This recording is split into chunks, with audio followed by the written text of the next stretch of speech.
ঘটনাটো মানে আমাৰ গেলেকী নাট্য মন্দিৰৰ এই পকী বেৰৰ কাৰণে আমাৰ নাজিৰা সমষ্টিৰ সন্মানীয় বিধায়ক মহোদয়ে 2.5 লাখ টকাৰ এটা পুঁজি দিছিল। উক্ত পুঁজিৰে আমাৰ গেলেকী নাট্য মন্দিৰৰ পৰিচালনা সমিতি কে দায়িত্বটো দিছিল যে কামটো কৰি দিবৰ বাবে। সেই সূত্ৰে আমি এই নাট্য মন্দিৰ পৰিচালনা সমিতিয়ে তৰফৰ পৰা আমি ইয়াত নিয়মমান কামটো কৰি আছিলোঁ।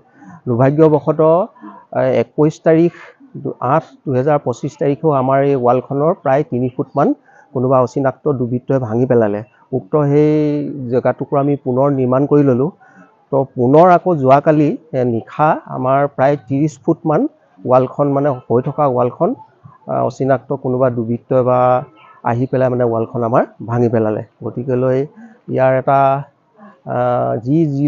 যিবিলাকে মানে এই কামটো কৰিছে অতিকৈ ঘৃণনীয় আৰু নিন্দনীয় কৰিছে।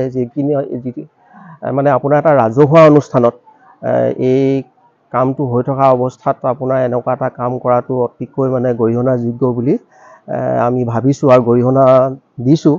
আৰু ইয়াৰ এটা সুতদন্ত কৰিবৰ বাবে আমি স্থানীয় আৰক্ষী থানাৰ ভাৰপ্ৰাপ্ত বিষয়াকো আমি এখন লিখিতভাৱে ইয়াৰ এটা প্ৰতিবেদন দিছোঁ।